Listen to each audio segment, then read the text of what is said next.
Il existe sur Terre des sites remarquables où la vie est intimement liée à de mystérieuses sources d'eau douce.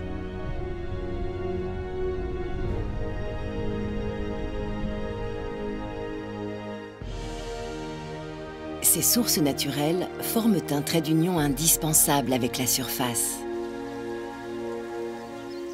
Elles nourrissent la terre et entretiennent la vie.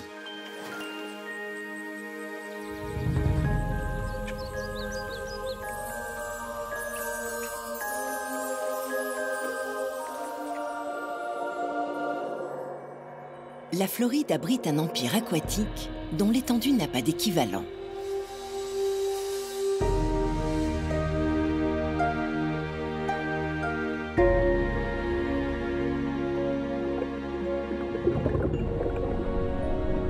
Il cache dans ses entrailles de ténébreux labyrinthes où l'or bleu parcourt de longs voyages. Explorer ce fragile réseau hydrologique va nous révéler à quel point il est essentiel de comprendre son fonctionnement pour mieux le protéger.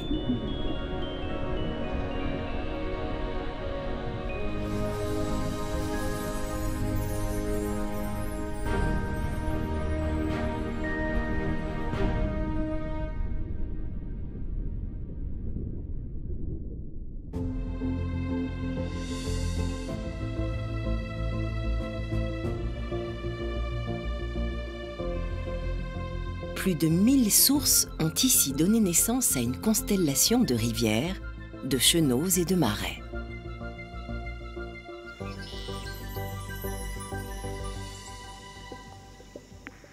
Elles ont favorisé l'épanouissement de nombreuses espèces.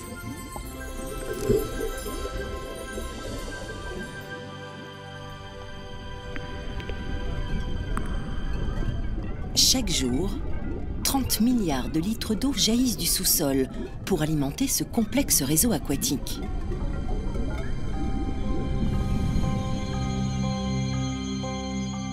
Le système d'aquifères supérieurs de Floride s'étend jusqu'à la Caroline du Sud, la Géorgie et l'Alabama. Il se déploie sur plus de 260 000 km², soit à peu près la moitié de la France.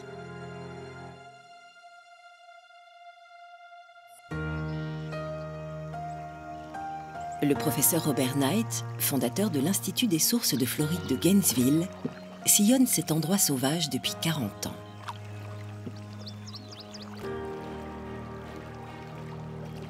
Ces sources sont pour lui autant de fenêtres sur l'aquifère.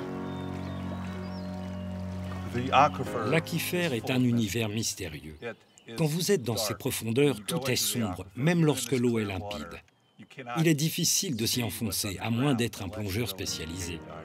Du coup, de nombreux boyaux restent encore inexplorés.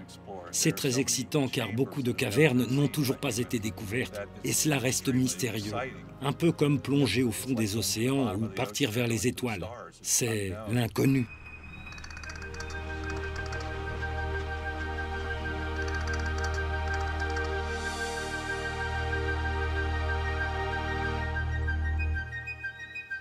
Ce qui rend ces sources uniques, ce n'est pas tant ce qu'elles nous montrent, mais plutôt ce qu'elles nous cachent.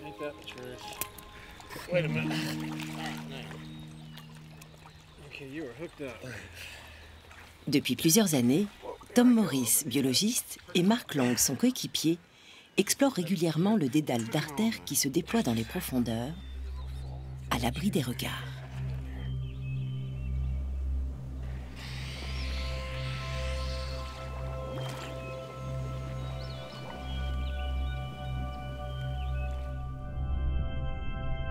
Le bon fonctionnement de ces sources est un enjeu majeur pour la Floride. Car désormais, elles sont fragilisées par la pression humaine, le pompage excessif et la pollution.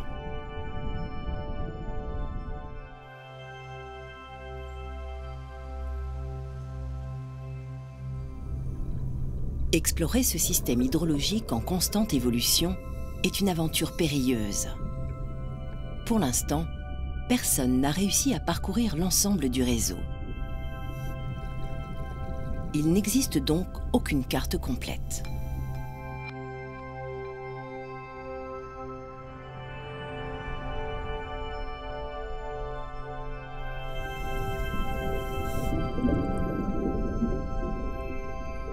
Soumis à la pression de l'eau et à la dissolution de la roche calcaire, ce monde souterrain est en perpétuel mouvement. Des fractures se forment, ouvrant de nouveaux chemins inconnus que les aquanautes tentent de répertorier. Il faut une sacrée expérience et un équipement de pointe pour glisser dans ces failles vertigineuses. Car la dynamique de l'eau est imprévisible.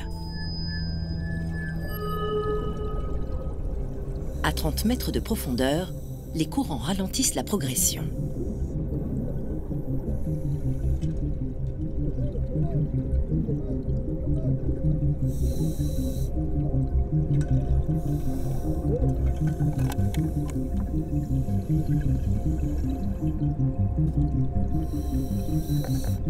Un simple ruban permet aux plongeurs d'estimer la puissance du flux et d'évaluer les dangers.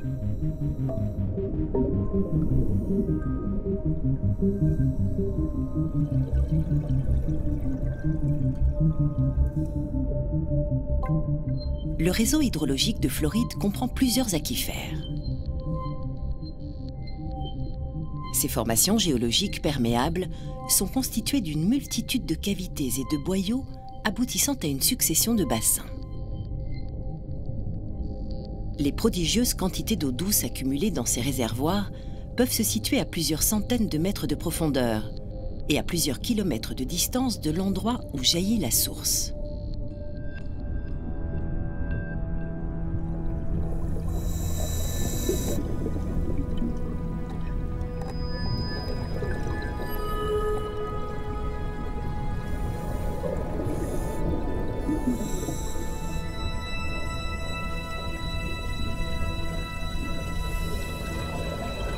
À moins 50 mètres, l'empilement de couches calcaires exprime la mémoire géologique de cet aquifère.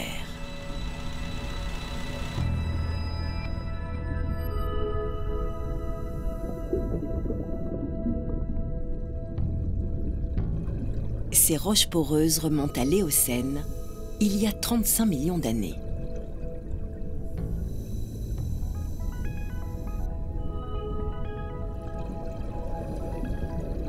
Tom Morris pense que les sources de Floride sont interconnectées. Le moindre problème, la moindre complication dans un secteur du réseau souterrain pourrait avoir des répercussions à plusieurs dizaines de kilomètres de là.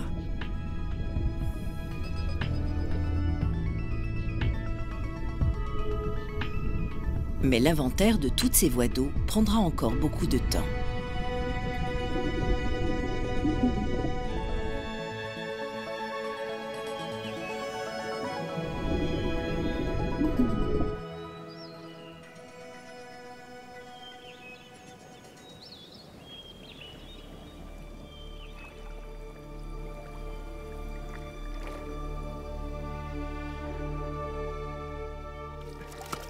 C'était une super plongée, Marc. On a vu pas mal de grottes qu'on connaissait pas.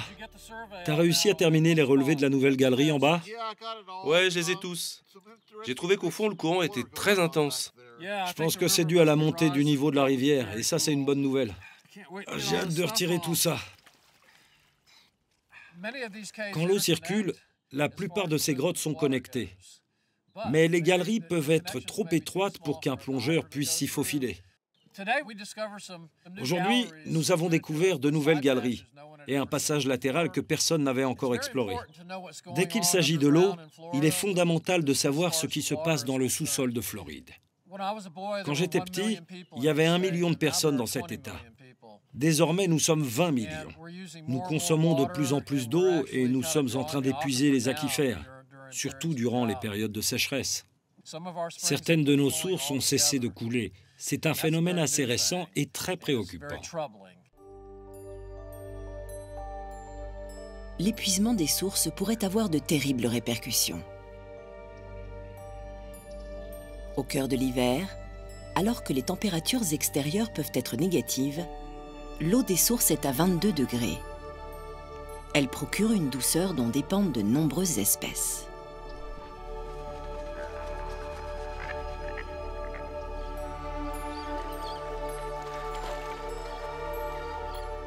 Entre décembre et janvier, d'étranges mastodontes viennent s'y réfugier.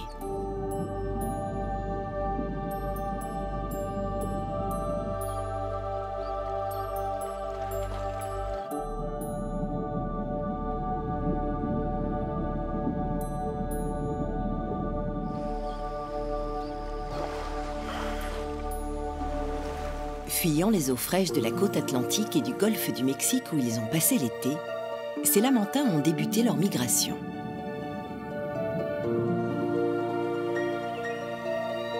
Ils vont remonter les cours d'eau sinueux, enfouis sous les cyprès recouverts de mousse espagnole, afin de rejoindre les sources.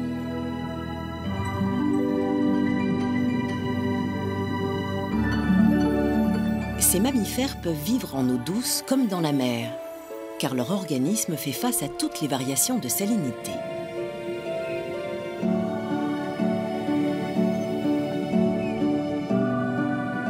Mais contre toute attente, ils ne disposent pas d'une couche de graisse suffisante pour résister à des températures inférieures à 20 degrés.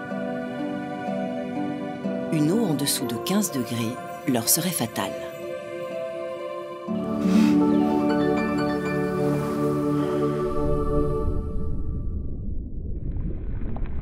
Enfouies sous le sable, les couches de calcaire ont une capacité d'isolation très forte, assurant à l'eau une température constante à longueur d'année.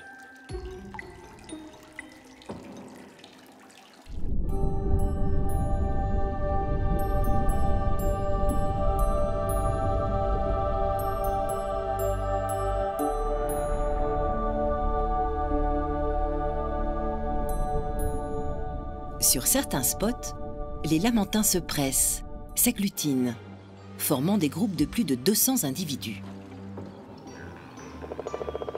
À Crystal River, la station thermale la plus prisée, c'est la cohue.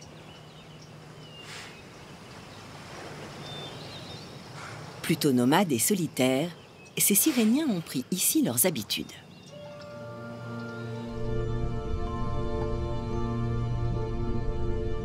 Hiver après hiver, ils aiment retrouver la source à laquelle ils sont très attachés.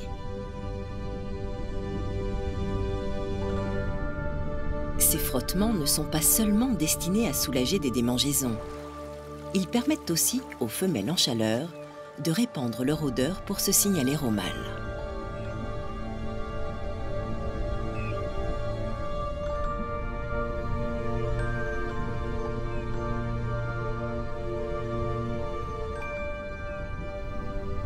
S'effleurer, se toucher ou s'embrasser sont autant de contacts physiques essentiels pour faire connaissance ou se reconnaître.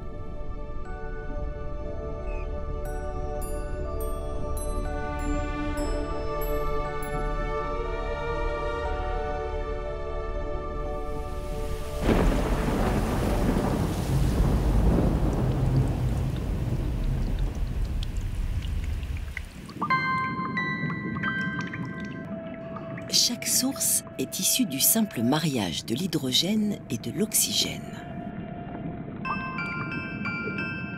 De quelques gouttes tombées du ciel, parfois à plusieurs kilomètres de l'endroit où l'eau jaillit.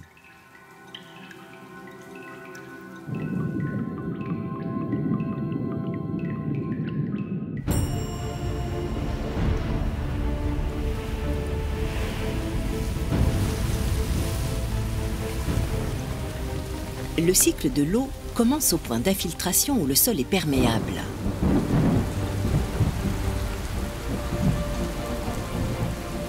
Durant la saison pluvieuse, de juin à octobre, une partie des précipitations s'engouffre dans les ruisseaux et les rivières.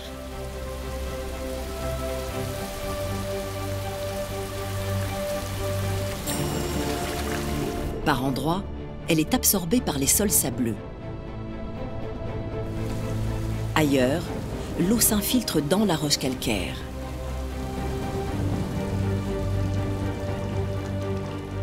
Durant des semaines, des mois ou des siècles, l'eau va voyager à travers cet empilement de roches friables, solubles ou poreuses, façonnant d'étonnants décors.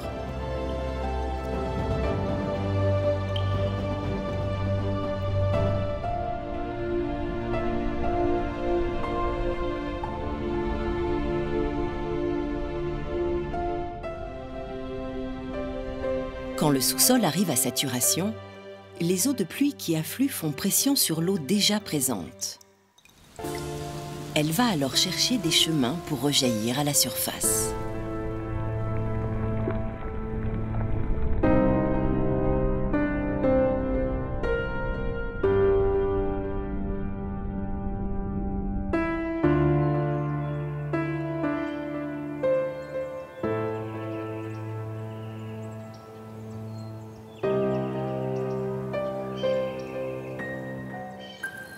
La péninsule de Floride est située sur l'une des plus grandes autoroutes migratoires du continent américain.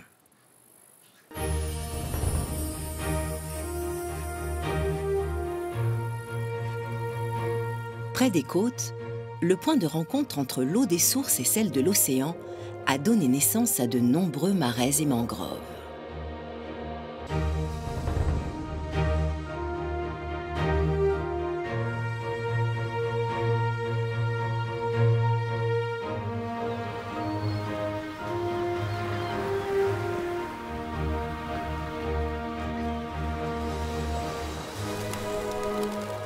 Les colonies d'oiseaux d'eau vont pouvoir y nicher et reprendre des forces.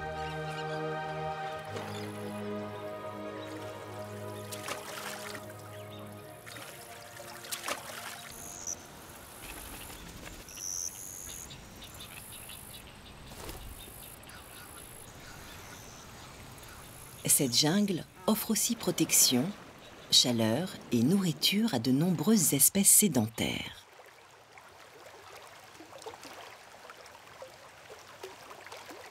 Dans ces marécages impénétrables, les cerfs des marais et les ratons laveurs peuvent vadrouiller en toute discrétion.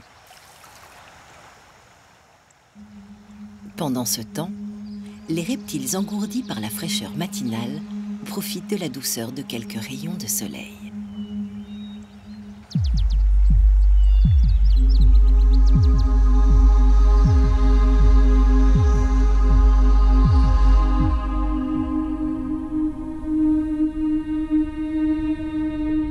Aucune source ne se ressemble.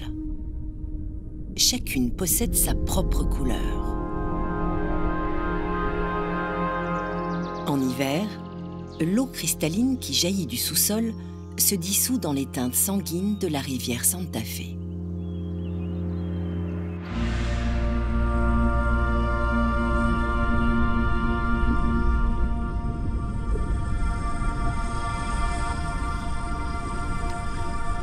Le professeur Robert Knight aime s'aventurer au milieu des forêts où se cachent les sources les plus secrètes de Floride.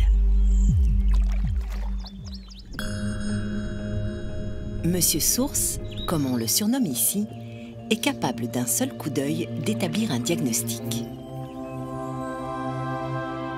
Il connaît aussi l'origine de ces teintes incroyables.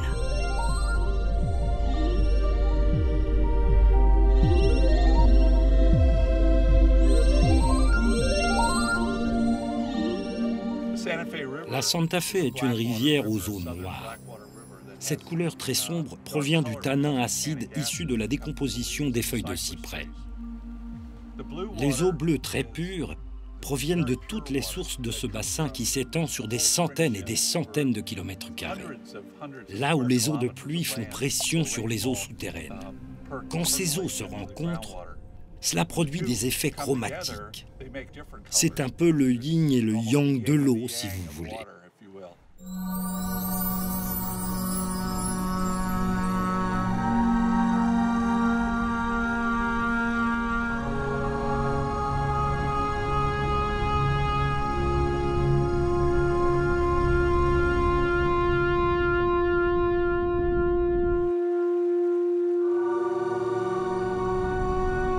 Les températures élevées de l'eau et l'accumulation de feuilles mortes provoquées par le faible flux du cours d'eau favorisent leur décomposition et l'acidification de l'eau. Mais près des sources, elle reste limpide. La couleur des sources est très importante. Leur clarté est un signe de santé. Il est primordial que l'eau soit transparente. Cela favorise le passage de la lumière indispensable au développement des plantes dont se nourrissent l'ensemble des poissons et des oiseaux qui profitent de ces sources.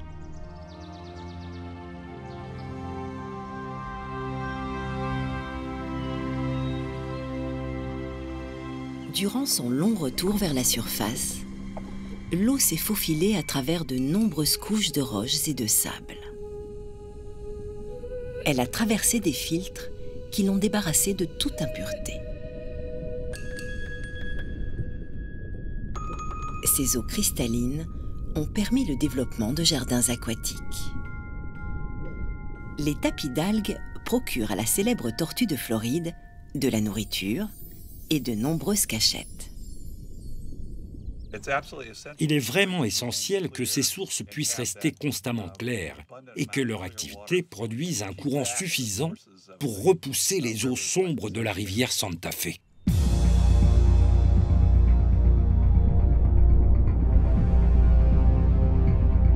La plupart des rivières aux eaux noires se trouvent dans les zones forestières chaudes et humides du sud des États-Unis ou d'Amazonie. Elles charrient lentement d'énormes quantités de nutriments, de bactéries et de minéraux propices à la vie. Grâce au réseau souterrain, toutes les sources du nord de la Floride sont interconnectées. On pourrait comparer l'eau des sources au sang qui coule dans notre corps. Et l'aquifère serait le cœur du nord de la Floride.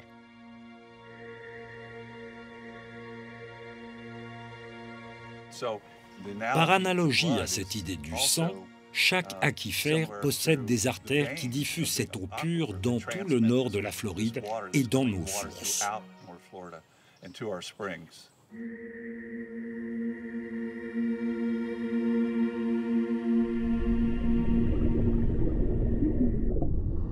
Combien de veines et d'artères nous cache encore ce gigantesque organisme souterrain? Nul ne le sait vraiment. Ses secrets restent bien gardés. Seules les créatures capables de glisser dans ce profond labyrinthe les connaissent peut-être.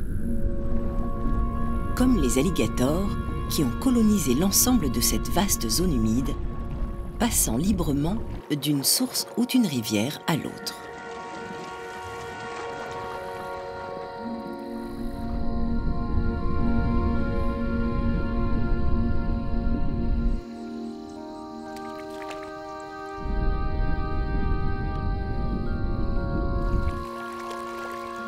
Au pied des grands cyprès, les berges sont la chasse gardée de ces prédateurs toujours à l'affût.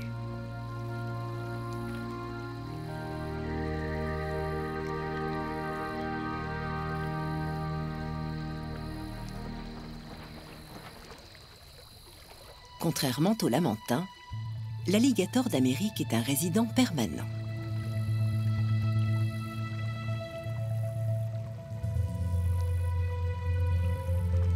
Ce monstre pouvant atteindre 4 mètres et 450 kilos ne vit qu'en eau douce et ne tolère l'eau salée que très brièvement.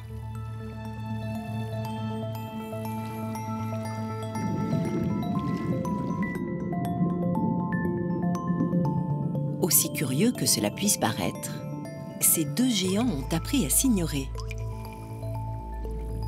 Seuls les très jeunes lamantins peuvent aiguiser la convoitise des alligators. Mais les agressions sont rarissimes.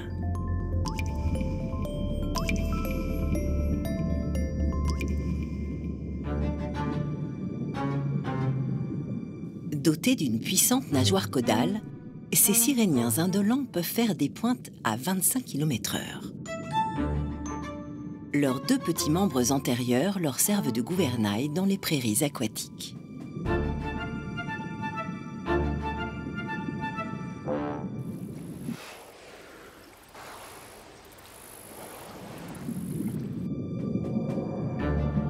Grâce à leurs lèvres préhensiles qui leur permettent de cueillir la nourriture, ces imposants herbivores marins, qui pèsent 500 kg en moyenne, peuvent ingurgiter près de 10% de leur poids par jour, soit presque 50 kg d'herbes aquatiques et de jonquilles d'eau.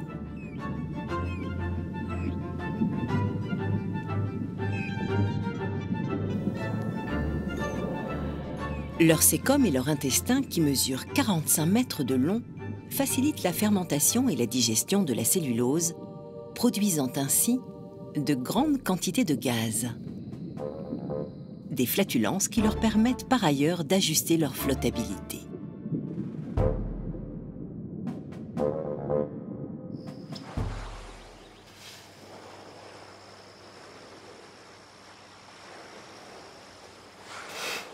En hiver, quand le froid nocturne s'abat sur les cours d'eau, ces animaux frileux se rassemblent près des sources d'eau chaude.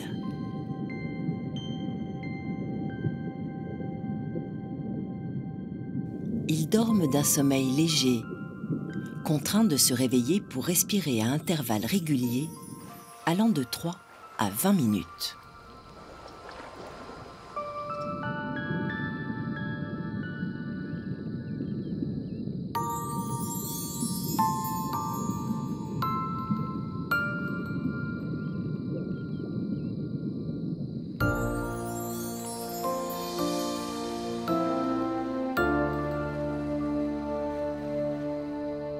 En janvier, la majorité des lamantins a fui le golfe du Mexique.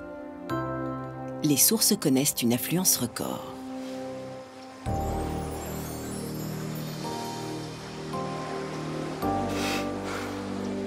Jusqu'au début du printemps, elles offrent aux bébés toute la tranquillité et la sécurité dont ils ont besoin pour grandir avant de regagner les côtes.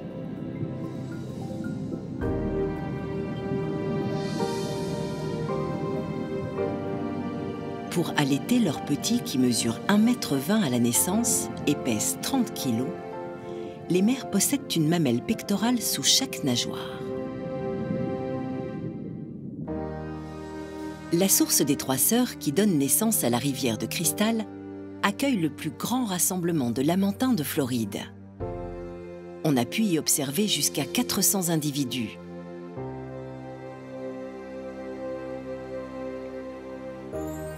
Mais c'est également le site qui connaît la plus forte pression humaine.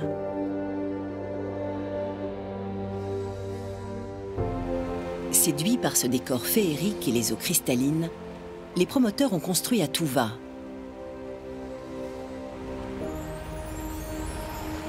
Désormais, les lamantins doivent affronter les hélices des bateaux, mais aussi la pollution de l'eau qui peut les rendre malades.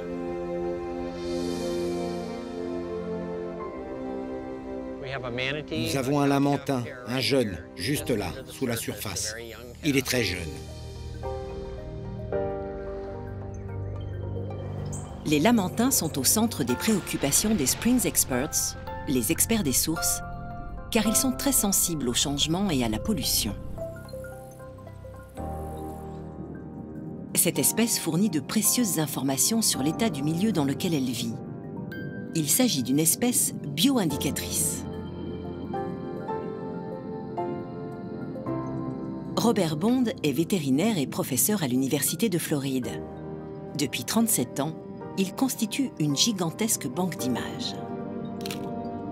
En comparant ces photos d'une année sur l'autre, il sait presque tout sur ces lamantins.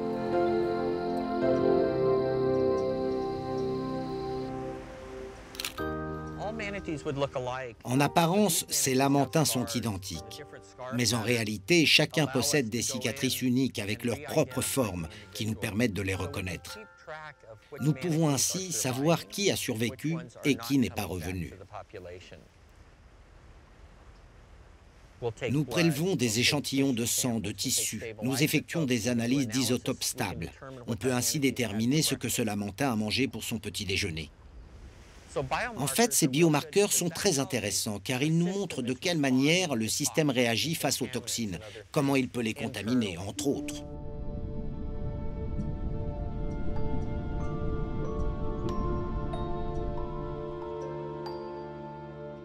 Les lamantins ne sont pas seulement une fierté et une joie.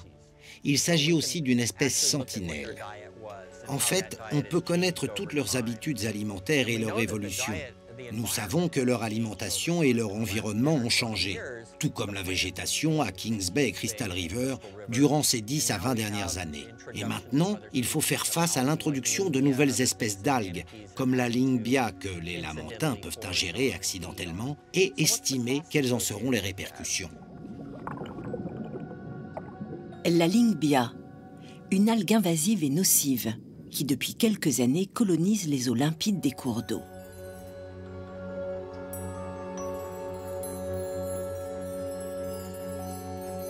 Elle profite de la pollution par les nitrates qui se propagent dans la région des sources.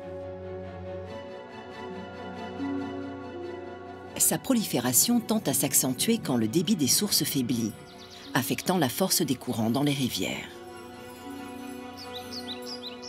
La Lyngbya tapisse alors le sol, remonte peu à peu vers la surface, retient les lentilles d'eau.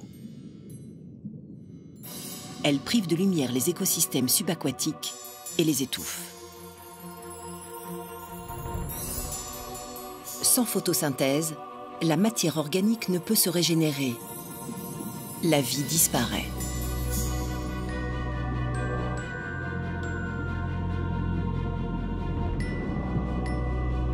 Un tel chaos ne semble pas affecter un poisson primitif, le lépisosté. Ce long poisson osseux est étonnamment bien adapté aux fortes variations du taux d'oxygène dans l'eau. Car en cas de pénurie, il est capable d'aller en chercher à la surface.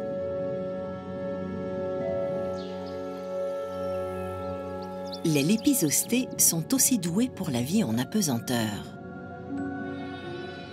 Leur vessie natatoire hypervascularisée et gazeuse fonctionne comme un poumon.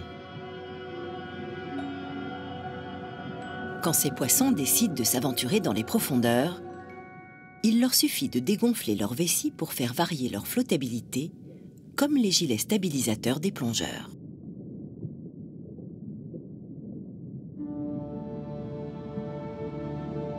Cette adaptation particulière leur permet, durant les mois d'hiver, de rester complètement immobiles au fond de l'eau, ne remontant ni pour respirer, ni pour se nourrir.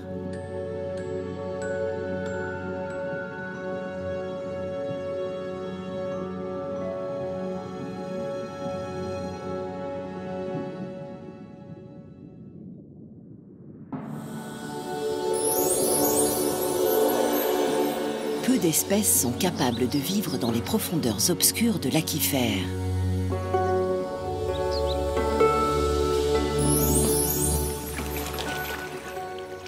Tom Morris et son coéquipier Mark Long s'intéressent à cette fascinante faune aquatique.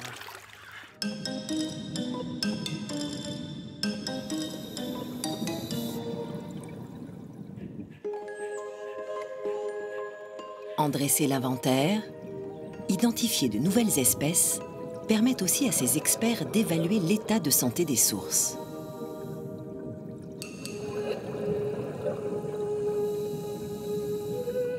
La grotte du Diable à Ginnie Springs, au nord-est de la péninsule, est un site d'exploration unique. La vie s'y est frayé un chemin jusque dans les abysses.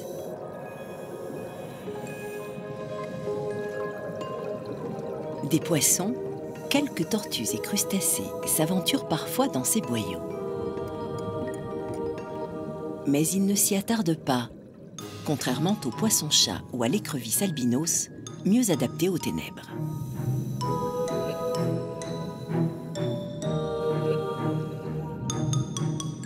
Cette écrevisse ayant élu domicile dans une grotte oubliée semble particulièrement attirer l'attention des chercheurs.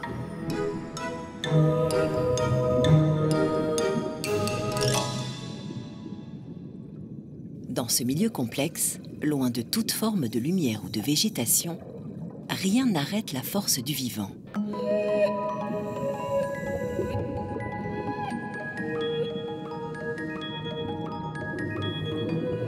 Les écrevisses ont la faculté de régénérer leurs membres lors des mues.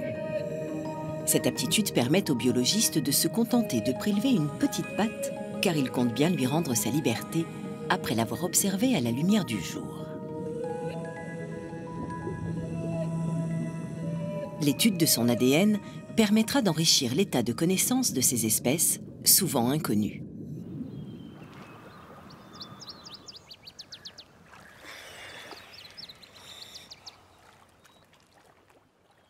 On en a une. Super. Après toutes ces années, on a fini par trouver des écrevisses dans le coin. Toutes les informations que nous collectons sur ces animaux sont essentielles et nous permettent de reconstituer leur histoire. L'endroit où ils vivent, leur nombre, la spécificité de leur habitat, ce sont tous ces détails dont nous avons besoin pour les protéger et assurer leur avenir. Si c'est une nouvelle espèce d'écrevisse, eh bien nous allons écrire un nouveau chapitre grâce à cette découverte. Et là, c'est juste la première étape. Toutes ces merveilleuses petites créatures sont nombreuses en Floride. Et nous soupçonnons qu'il en reste encore beaucoup à découvrir. Il s'agit peut-être de l'une d'entre elles. La circulation de l'eau dans l'aquifère est essentielle à la survie des écosystèmes souterrains. Les courants assurent le transport de micro-organismes, de bactéries, et permettent ainsi aux crustacés et à certains poissons de se nourrir. Mais depuis quelques années, l'affaiblissement de l'activité hydrique compromet ce fragile équilibre.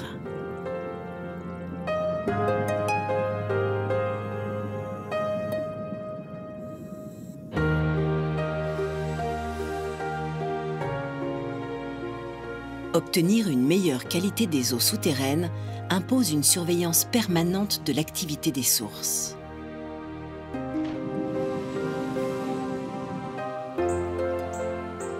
Le professeur Chris Anastasiou dirige l'Institut des Springs Experts.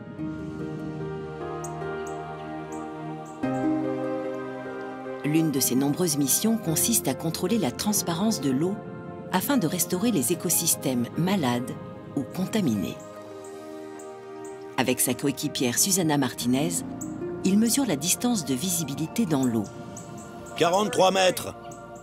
43 ? Ah, c'est pas mal. Ces eaux translucides semblent en bonne santé, mais elles peuvent dissimuler une pollution invisible à l'œil nu. La Rainbow River, sur laquelle nous nous trouvons, est très particulière, car elle contient un taux très élevé de nitrate. Le nitrate est une sorte de nutriment, une matière non organique que l'on trouve communément dans les engrais. Il provient aussi des usines de traitement des eaux usées et des fosses septiques. Malgré tout, si vous observez la rivière dans sa partie supérieure, c'est l'une des eaux les plus claires du monde. Cela vient donc contredire l'idée qu'une forte teneur en nitrate implique une eau moins limpide. Ici, nous avons un taux très élevé de nutriments, et pourtant l'eau est très claire. La question est pourquoi ? Il y a deux raisons à cela. C'est d'abord dû au puissant débit des sources qui rend la Rainbow River très active. Du coup, le courant est rapide dans cette rivière.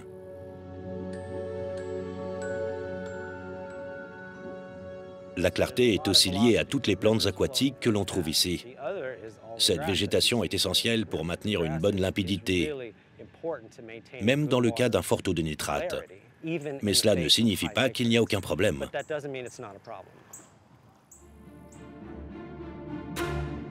La pollution au nitrate et l'asphyxie des écosystèmes à cause des algues invasives ne sont pas les seuls maux dont souffre la région des sources.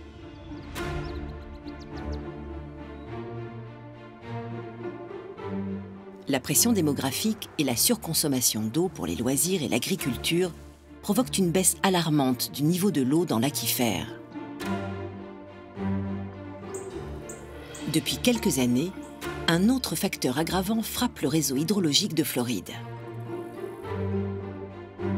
À certains endroits, la chute du débit des sources ne permet plus de repousser les marées entrant dans les rivières.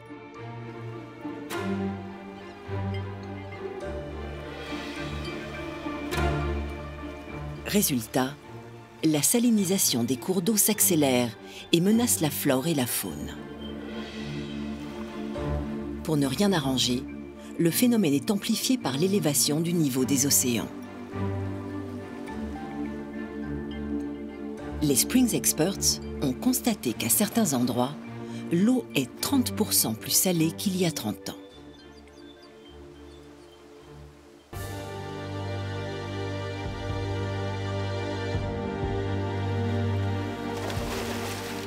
Afin d'inverser cette situation alarmante, les biologistes et les experts ont mis au point des mesures fortes. Cela me semble très correct. Les racines aussi. Parfait. Chris Anastasiou a entrepris un vaste projet de culture d'herbiers. Ils permettront de remplacer ceux d'origine, victimes de la salinisation de l'eau. Pour cela, il a mis au point des filets à base de fibres de noix de coco, qui servent de support à une espèce de zoster particulièrement résistante au sel, la Vallisneria americana. Face à une situation comme la montée du niveau de la mer, la Vallisneria sera mieux adaptée que d'autres algues à un environnement où la salinité est plus élevée. Nous pensons qu'à l'avenir, il est probable que l'eau soit plus salée qu'aujourd'hui. Elle résistera donc mieux.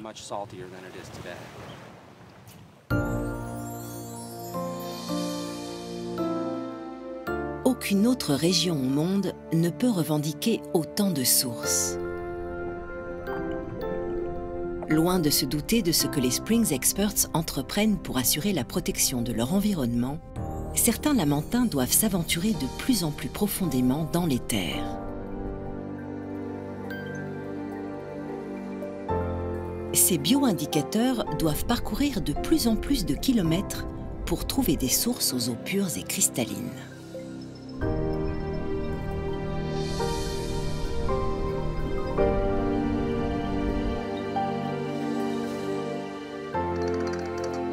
Après plusieurs années de sécheresse, les Springs Experts comptent sur le retour de pluies abondantes pour régénérer le réseau des sources de Floride. Durant l'été subtropical, des quantités d'eau diluvienne devraient s'abattre sur la région. Sans ces précipitations, l'activité du réseau hydrologique pourrait faiblir et les sources se tarir, mettant en péril une faune et une flore uniques. Les sources de Floride sont terriblement vulnérables. Elles entretiennent encore une nature unique, comme ces forêts cyprières où la faune sauvage a trouvé un dernier refuge.